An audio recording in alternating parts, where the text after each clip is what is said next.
Assalamualaikum warahmatullahi wabarakatuh. Perkenalkan, nama saya Cindy Puspitasari dari Prodi Pendidikan Sejarah dengan NIM 20051111604.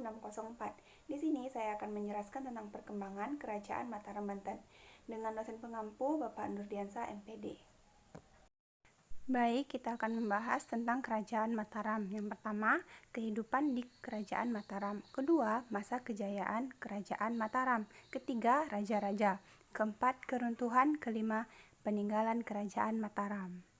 Pada bagian pertama, kita akan membahas tentang kehidupan di Kerajaan Mataram. Kerajaan Mataram menjadi salah satu kesultanan Islam yang berkembang pesat di Tanah Jawa. Ada berbagai banyak cara penguasa kala itu untuk menjadikan Kerajaan Mataram sebagai pusat dari agama Islam, seperti membangun rumah ibadah. Selain itu, Kerajaan Mataram juga rutin menerjemahkan naskah Arab, menerjemahkan Al-Quran dalam bahasa Jawa, sampai mendirikan pesantren untuk menjadikan Kerajaan Mataram sebagai pusat dari agama Islam. Kedua, masa kejayaan Kerajaan Mataram. Masa kejayaan berhasil didapatkan saat Sultan Agung Hanyokrokusumo menjabat menjadi raja. Ia diketahui berhasil menyatukan Pulau Jawa dengan kedudukan raja-raja lainnya.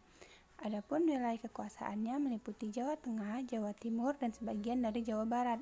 Namun sayang, masa kejayaan itu harus berakhir karena ia diketahui meninggal saat menyerang VOC di Batavia pada tahun 1628 hingga 1629 Masehi. Ketiga, raja-raja. Raja pertama sekaligus pendiri Kerajaan Mataram adalah Sutawijaya atau dikenal juga dengan nama Panembahan Senopati. Kala ia menjabat, ia sering melakukan ekspansi ke beberapa daerah untuk mengembangkan wilayah. Bahkan, para penduduk di daerah yang ditaklukkannya harus menganut agama Islam. Hal ini dilakukan demi mencapai keinginannya menjadikan Kerajaan Mataram sebagai pusat dari agama Islam. Sutawijaya diketahui menjabat selama 26 tahun lamanya, dari 1575 Masehi hingga 1601 Masehi. Selanjutnya, di tahun 1601 Masehi, kerajaan dipimpin oleh Mas Jolang atau Panembahan Sedo Krapyak.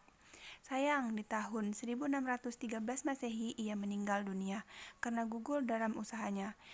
Ekspansi Kerajaan Mataram ke daerah Krapyak, Yogyakarta, posisinya pun digantikan oleh Sultan Agung Hanyokrokusumo.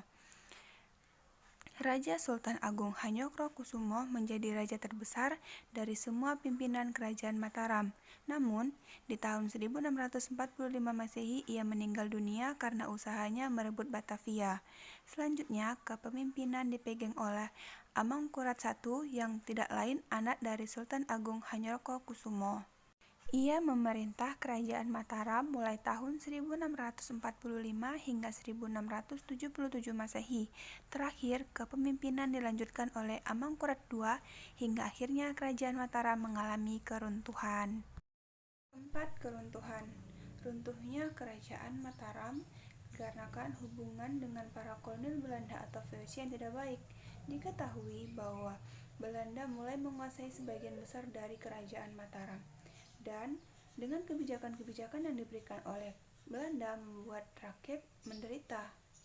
Itu sebabnya Kerajaan Mataram runtuh.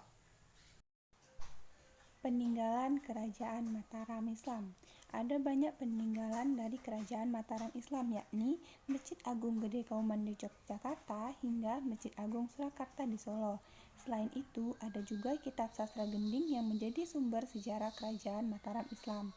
Dalam kitab yang ditulis oleh Raja Sultan Agung Hanyokrokusumo dari Kerajaan Mataram, dikisahkan bahwa setiap orang harus menjadi pribadi yang sopan dan santun, baik di keadaan apapun. Kerajaan Banten adalah salah satu kerajaan Islam di Pulau Jawa. Kerajaan ini menguasai wilayah Banten yang terletak di barat Pulau Jawa. Sebelumnya, wilayah Banten merupakan bagian dari Kerajaan Sunda yang bercorak Hindu. H.Z. de Graaf dalam bukunya Kerajaan-Kerajaan Islam Pertama di Jawa pada 1945 menuturkan Kerajaan Banten berdiri di abad ke-16 pada tahun 1524 atau 1525. Nurullah dari Pasai yang kelak menjadi Sunan Gunung Jati berlayar dari Demak ke Jawa Barat.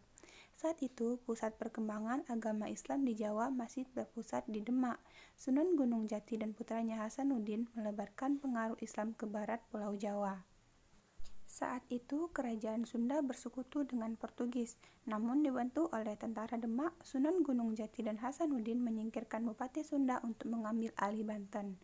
Dalam Ragam Pusaka Budaya Banten 2007, Sunan Gunung Jati dianggap sebagai pendiri Kerajaan Banten, namun ia tak mengangkat dirinya sebagai raja. Sunan Gunung Jati memilih menjadi Sultan Cirebon. Banten diserahkan kepada anaknya, yakni Sultan Hasanuddin. Ia diangkat sebagai Sultan Banten pada 1552. Di bawah pemerintahannya, Kerajaan Banten mengalami perkembangan pesat. Banten melepaskan diri dari Demak. Banten juga menjadi pusat perdagangan di Jawa. Setelah Sultan Hasanuddin, raja-raja yang pernah memerintah yakni yang pertama, Maulana Yusuf dari 1570 sampai 1585, kemudian Maulana Muhammad pada 1585 sampai 1596, kemudian Sultan Abdul Muwaffaqqir dari 1596 sampai 1651, dan yang terakhir Sultan Ageng Tirtayasa pada 1651 sampai 1683. Di bawah Maulana Yusuf, kerajaan Sunda yang bercorak Hindu juga takluk pada 1579. Kerajaan Banten mencapai puncak kejayaannya pada masa pemerintahan Sultan Ageng Tirtayasa. Di bawah kepemimpinannya, Banten melawan VOC yang ingin memonopoli perdagangan. Sayangnya, Sultan Ageng Tirtayasa gagal mengalahkan VOC karena dikhianati putranya Sultan Haji. Sultan Haji membantu VOC, dengan demikian berakhirlah kekuasaan Banten pada 1683.